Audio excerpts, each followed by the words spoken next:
어제 에피소드를 좀 다시 한번 들어보니까요. 제가 잘못 말한 용어들이 몇 가지 있었더라고요. 그 low float, high FDV라는 낮은 유동성 그리고 높은 총희석 가치의 토큰을 이야기할 때 제가 FDW라고 계속 이야기를 하고 있었더라고요. FDV였다는 거 기억을 해주시고 정정 양해 부탁드립니다. 안녕하십니까. 사라제키 리모트와 함께하는 데일리 크립토 뉴스의 사라입니다. 반갑습니다. 데일리 크립토 뉴스는 비트코인, 이더리움, 전세계 암호화폐, 블록체인 업계 소식을 매주 평일 전해드리고 있습니다. 5월 28일 화요일 에피소드 시작합니다. 아르헨티나 국가증권위원회 CNV라고도 하는데요. 이 기관의 공식 보고서에 따르면 아르헨티나의 규제 당국자들이 엘살바도르의 규제 당국자들을 만나서 비트코인 도입을 논의했다고 합니다. 우리가 엘살바도르의 비트코인 도입은 이미 잘 알고 있죠. 대통령 부켈레가 이미 많은 홍보를 해놓은 상태고 종종 또 뉴스에 나오기 마련인 그런 지도자로 알려져 있는데요. 이번에는 아르헨티나가 엘살바도르에 도움을 청했다는 소식입니다. 아르헨티나의 국가증권위원회 관계자들은 지난주 엘살바도르의 국가디지털자산위원회와 만나서 정부가 BTC를 어떻게 규제하는지 알아보았다고 합니다. 보고서에 따르면 양국은 비트코인을 중심으로 한 동맹을 형성하고 있다라고까지 이야기를 했습니다. 사실 엘살바도르가 비트코인을 어떻게 관리하는지 어떻게 규제하는지에 대한 정보는 사실 꽤 적은 편입니다. 그래서 엘살바도르 대통령이 비트코인에 대해서 홍보를 하고 우리가 이렇게 많은 수익을 냈다 이렇게 이야기를 하더라도 이게 그러면 대통령의 개인 지갑에 있는 건지 아니면 뭐 국가 금고에 있는 건지 어떻게 관리가 되는 건지 등등에 대한 이야기가 투명하게 좀 공개되지 않아서 많은 사람들이 비판을 하기도 했는데요. 아무래도 국가 간에 이런 규제 방식을 논의했다고 하니까 뭔가 있는 건가 이런 생각이 들기도 하고 참 재미있습니다.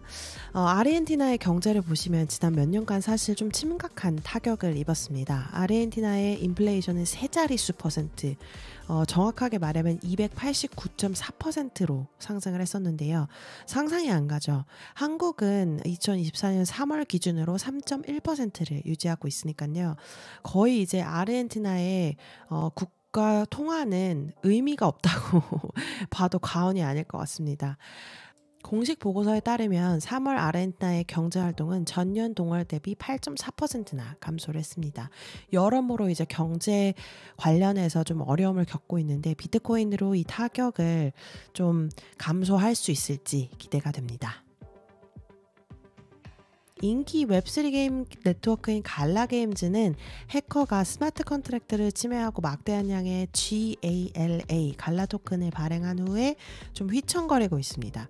코인게코에 따르면 이 공격으로 인해서 갈라 토큰의 가격은 약 0.047달러에서 0.038달러로 20% 급락했습니다. 해커는 갈라 토큰의 스마트 컨트랙트를 악용해서 2억 4천만 달러 상당의 토큰을 발행을 했고요. 이 토큰을 탈중앙화 거래소 유니스왑을 통해서 약 6억 달러 상당의 토큰으로 약 2,100만 달러를 판매를 할 수 있었지만 갈라게임즈는 나머지 44억 갈라를 동결을 하기 위해서 신속하게 움직였습니다. 듀 애널리틱스에 따르면 갈라게임즈는 이더리움의 게임파이 생태계에서 60% 이상의 사용자를 확보하면서 지배적인 위치를 차지하고 있습니다. 우리가 사실 소위 잘 알고 있는 샌드박스 이런 프로젝트도 25% 사용자 그리고 인피니티 엑시 인피니티 같은 경우도 11%까지 차지하고 있는 정도이기 때문에 굉장히 독보적인 위치에 있다고 봐야 되고요. 토큰이 아무래도 좀 공격을 당하면 프로젝트가 휘청하기 마련이기 때문에 앞으로 어떤 공격 후 조치를 취할지 주목을 해보셔야 할 것 같습니다. 요 며칠 사이에 굉장히 좀 긴 뉴스를 전해드려서 오늘은 이렇게 짧게 전해드리고요. 새로운 프로젝트 다시 한번 소개를 드려야겠죠. 어제 못 소개드렸던 프로젝트 이름은 Pulse Markets입니다. 이 프로젝트가 재미있는 이유는 또 하나의 소셜미디어를 만들려고 하는 거기 때문인데요. 이 펄스 마켓은 자신의 프로젝트를 온체인 틱톡이라고 이야기를 하고 있습니다. 재밌죠? 그래서 근본적으로는 이 플랫폼에서 컨텐츠 크리에이터와 컨텐츠를 소비하는 요 두 가지의 다이나믹으로 구성이 되어 있는데요. 모든 게시물들이 일단 토큰화가 돼서 블록체인에 올라간다는 것이 재미있는 점이고, 사용자들은 또 게시문에 사본을 사고 팔 수 있는 그런 상태입니다. 정확한 이제 요 구조는 저도 알려지지 않은 바이기 때문에 말씀드리기가 어렵지만, 지금 비공개 알파 테스트가 진행이 중입니다. 그래서 저도 이 알파 테스트에 진입을 하기 위해서 레퍼럴 코드를 요청했거든요. 한번 사용해보면 다시 한번 이야기 드리겠습니다. 이 크리에이터는 어쨌거나 모든 거래에 대해서 로열티를 받고요. 또 테스트가 끝나면 이 알파 테스트가 끝나면 펄스는 베이스에, 코인베이스의 블록체인이죠. 베이스에 배포돼서 온체인으로도 런칭을 한다고 합니다. 자, 그럼 암호화폐 시장 한번 볼까요? 공포와 탐욕 지수를 보시면 72로 계속 탐욕에 머물러 있고요. 오늘은 조금 제가 일찍 녹음을 시작했는데요. 한국 시간 기준으로 오후 1시 30분 기준 비썸코리아의 차트를 한번 보시면요. 현재가 기준으로 역시 1위는 비트코인이고요. 2.53% 내려간 9,383만 5천 원. 2위는 연파이낸스 1.75% 내려간 995만 원. 3위는 이더리움 2.89% 내려간 531만 원. 4위는 메이커 3.85% 내려간 375만 원. 5위는 BNB 1.25% 내려간 82만 7,500원.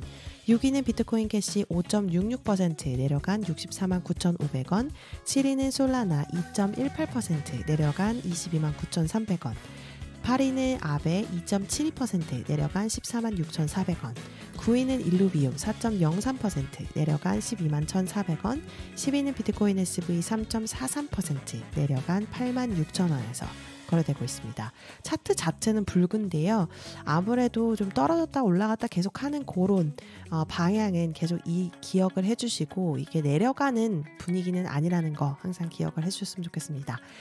그리고 비티그린은 지금 현재 시간 기준으로 업데이트가 아직 되지 않아서 비썸코리아의 변동률 기준으로 차트 한번 보시면요. 재밌게도 1위는 역시 마일 버전이에요. 토큰 티커 MVC가 131.82% 올라간 28원에서 거래되고 있고요. 2위는 EVG라는 프로젝트의 토큰 티커 EVZ 토큰이 58.18% 올라간 16원 정도에서 거래되고 있습니다. 3위는 펜시라는 프로젝트의 토큰 티커 FANC 토큰이 30.38% 올라간 26원에서 거래되고 있습니다.